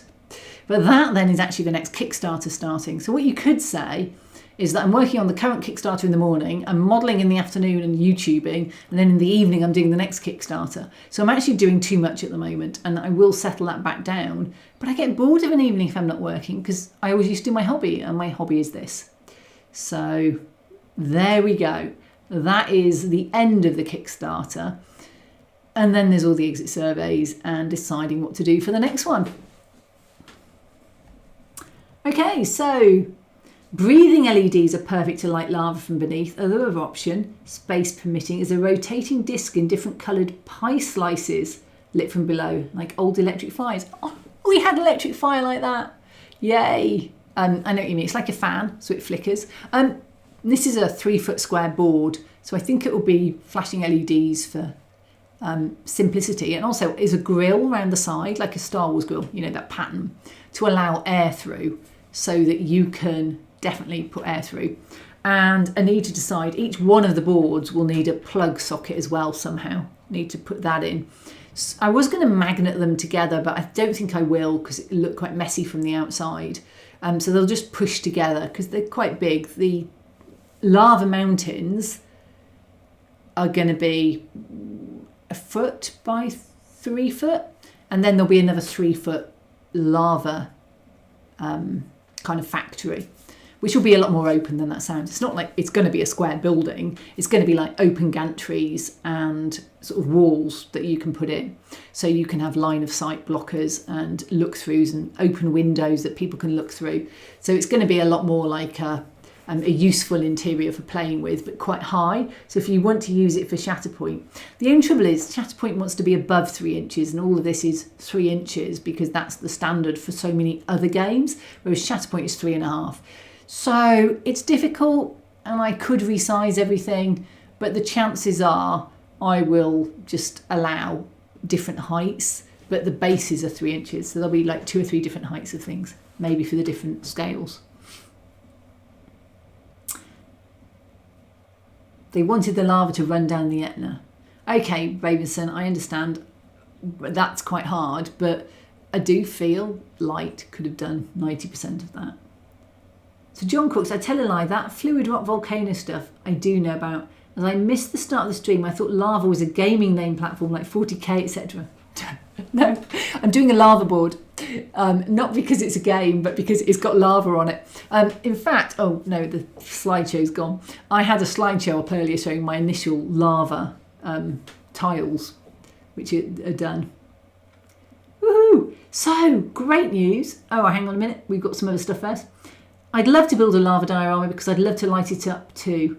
I'm an LED person, as some know, so polite, definitely. This will be made that you can light it if you want it. I will be doing the lighting unit underneath, which is a set of base tiles and sides and pillars to hold everything up. We'll see how kind of stiff it is. That'll be the problem. I'm doing all of that. And it will be in the Kickstarter. So if you want to light it, you can. But if you don't, you can just put it flat and paint them and paint the lava. So Tamsin says, oh no, hang on, polite first. I love the contrast of the bright light in the background and the dark surface. I love that too. I love lava, actually. It's brilliant. So Tamsin says, now at 102 comments on the Kickstarter, social stretch goal unlocked. So I need to do that workshop edition, and the combined tiles are, I think, they all got net fab today. So I had one hatch to cut through because I realised I hadn't cut a hole in the hatch, and that's in the updated parts that Tamsin will net fab this evening or tomorrow. And then that's my stretch goal for that one done. So done. That's brilliant. Apart from the rings one, which is a kind of... and actually that one went into the best bin one as well. So it did go into the modular one. In fact, I just took out the other one and put just that base one in. Bill, polite, you should... I've only ever done molten metal, never lava before. I think it's so cool. I did a lava tomb for Tomb Raider, and I used loads of golden gel with sort of granules in, and it was great fun to do. It looks better lit than unlit, so it's sometimes hard to get them bright enough looking and still get the light coming through. So I use fluorescent paints a lot for that. On this one, I'm going to use the Tamiya translucent paints. You know, they've got a red, orange and yellow. So I'm going to use those and airbrush all of the lava with a darker red in the cracks on the taller pieces because it's higher up. And then the rivers will be yellow to orange to maybe a few bits of red. So there we go. Timber, the lava fill needs a load of addressable LEDs like NeoPixel and Arduino to drive it. An addressable LED strip is a type of LED strip that controls using a microcontroller. I could do it that way, but I actually just bought one. You can buy 5 meter LEDs with remote controls that do some of this, and some of them go onto apps. So you can just set the settings on the app. So that's what I've done. I suspect the disadvantage compared to yours is whenever I turn it on, it will default to the default and I'll have to go through and reset it again. But, you know, it's a lot cheaper because it's like a tenner to buy an addressable LED strip. I don't think I'd get NeoPixels and the Arduino for that price. So it's just cheaper. So John has obviously Googled it because he's a wowie. Blue lava is fantastic looking. So because the grill is like a square and it's raised up, I'm actually going to do 2 mini dioramas as well for this Kickstarter, just to show it off. One with blue and one with purple and yellow. So you will see a blue one coming. I think it'll be really good. Bill, just go on to Amazon. He says Tim Surf is too technical for me. I'm a Luddite. Go on to Amazon and just do, LED strip lighting effect and see what you get. So Polite, unfortunately, I've only lit vehicles, figures and a few houses so far. I'd like to try more. I'm a great fan of LED strips for almost everything. They're really useful. I've got them all over my loft now. And when I was lighting this video, I put everything to orange so that I've got an orange background on things. I just love the light that you get. Unfortunately, when I was doing the final photos, I have my photo area up near the window and I haven't got the blinds yet, so it was a bit sunny. So the orange didn't come through. But when I was trying to do all the pitch videos and everything, it's down the darker end. You can start to see the orange come through on the background. So each of my Kickstarters is based in the Severna star system, just as a bit of a link. And you can see that a little bit in the background picture, the star system, which is in Blender as a kind of load of balls going around a central sun. And one of the things that I'm really keen on is that each one kind of is in its own my universe rather than say Star Wars. So I've got this hanging them together, and it's so the lava one is a lava moon and all this kind of stuff. So I've got all that, and it's kind of in the spiel at the start of the Kickstarter, and I'll carry on with that spiel on all of them. Oh, itchy nose. And I'm loving the creativity that comes with being able to do stuff like lava or ice. And obviously there'll be desert and there'll be snow and ice and there'll be some other things. I'm a bit loath to do something that is purely just Star Wars Legion at the moment because I think it's quite limiting. I want to be wider than that. But another idea I had was ancient temples. You see a lot of Star Wars, you have the Sith temples and the Jedi temples, but all the way through space, when I was reading as a young adult, I read a lot of Andre Norton, and she had something, Forerunner 4A, and she always had loads of Forerunners who had disappeared from the galaxy but left behind temples or evidence of stuff, and always really useful. And so I was thinking, just loads of things like that. So just so many ideas that I can come up with in my own little universe. Tamsin, there weren't any files in the update folder earlier when I checked. Downloaded in Netfab now, just checking at 0.1 initial layer. Star. I put them in late this afternoon, Tamsin, so don't worry. I was just trying to clear my snagging list, so when I came on today, I could say I have done all the print snagging for the core set. That was a kind of live stream thing. It's been cleared a while, and then every time someone prints something new, they might go, oh, I would just like this tweaked a little, or ooh. And so the combined tiles threw up most of the recent errors when I put all the bases and tops together. So yeah, it's been a fascinating process. Definitely print testing is starting a lot earlier next time. Not my print testing. My print testing is done right at the beginning as I go, but other people's print testing. Because what I notice is Crix puts things together just in such a different way. He's like, oh, can I turn this around and put it here? And can I do this? And can I put this together like this? And I'm like, that's not how I designed it. I didn't design it with that in mind. And he just thinks in a very different way. And it's been hugely interesting to see what he does. And Tamsin is so good at spotting all the little details. So it's been really useful. Polite says, LED strips are too big for my usual projects. Maybe someone knows my current model Sheriff. I don't, I'm afraid, know that one. So drop me a link later. You can't put it on YouTube, it won't allow it. But DM me or drop me and put it on Discord or whatever. So you can get the noodle LEDs, like silicon LEDs, which I use when I need bendy stuff. And you can get narrow, I think they're called skinny NeoPixel LGBs that are a lot, RGB strips that are a lot narrower. So you're starting to see more narrow stuff. I've used fairy lights with copper not easy to use. I don't really recommend those. But that's actually what I used for my Tomb Raider one, because they come with flashing units in them. It's like I use tea lights for anything that needs a flicker LED, because the LED just flickers.